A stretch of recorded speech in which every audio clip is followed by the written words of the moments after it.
ನಮಸ್ಕಾರ ಮಕ್ಕಳೇ. ಇಂದು ನಾವು ರಾಷ್ಟ್ರೀಯ ಏಕತೆ ಎಂಬ ವಿಶೇಷ ವಿಷಯದ ಬಗ್ಗೆ ಕಲಿಯೋಣ. ನಮ್ಮ ದೇಶ ಭಾರತ ಒಂದು ದೊಡ್ಡ ಸುಂದರವಾದ ತೋಟ ಎಂದು ಊಹಿಸಿಕೊಳ್ಳಿ. ಈ ತೋಟದಲ್ಲಿ ಹಲವು ವಿವಿಧ ಬಗೆಯ ಹೂವುಗಳಿವೆ. ಕೆಲವು ಕೆಂಪು, ಕೆಲವು ಹಳದಿ ಮತ್ತು ಕೆಲವು ನೀಲಿ. ಪ್ರತಿಯೊಂದು ಹೂವು ತನ್ನದೇ ಆದ ರೀತಿಯಲ್ಲಿ ವಿಶಿಷ್ಟ ಮತ್ತು ಸುಂದರವಾಗಿರುತ್ತದೆ. ಈ ಹೂವುಗಳಂತೆಯೇ ನಮ್ಮ ದೇಶ ಭಾರತದಲ್ಲಿನ ಜನರು ಕೂಡ ಬಹಳ ವಿವಿಧವಾಗಿದ್ದಾರೆ.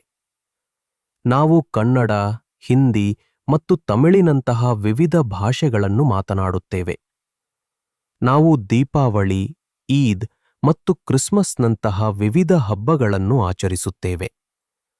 ನಾವು ವಿವಿಧ ರೀತಿಯ ಆಹಾರವನ್ನು ತಿನ್ನುತ್ತೇವೆ ಮತ್ತು ವಿವಿಧ ಧರ್ಮಗಳನ್ನು ಅನುಸರಿಸುತ್ತೇವೆ. ಆದರೆ ನಾವೆಲ್ಲರೂ ಇಷ್ಟು ವಿವಿಧವಾಗಿದ್ದರೂ ನಮ್ಮ ದೊಡ್ಡ ತೋಟವಾದ ನಮ್ಮ ದೇಶ ಭಾರತದಲ್ಲಿ ಸಂತೋಷದಿಂದ ಒಟ್ಟಿಗೆ ವಾಸಿಸುತ್ತೇವೆ. ನಾವೆಲ್ಲರೂ ಒಂದು ದೊಡ್ಡ ಕುಟುಂಬದಂತಿದ್ದೇವೆ. ರಾಷ್ಟ್ರೀಯ ಏಕತೆ ಎಂದರೆ ನಾವೆಲ್ಲರೂ ವಿವಿಧವಾಗಿದ್ದರೂ ನಾವೆಲ್ಲರೂ ಒಂದೇ. ನಾವೆಲ್ಲರೂ ಭಾರತೀಯರು ಎಂದು ಹೆಮ್ಮೆ ಪಡುತ್ತೇವೆ. ಇದರರ್ಥ ಪರಸ್ಪರ ಪ್ರೀತಿ ಮತ್ತು ಗೌರವದಿಂದ ಒಟ್ಟಿಗೆ ವಾಸಿಸುವುದು.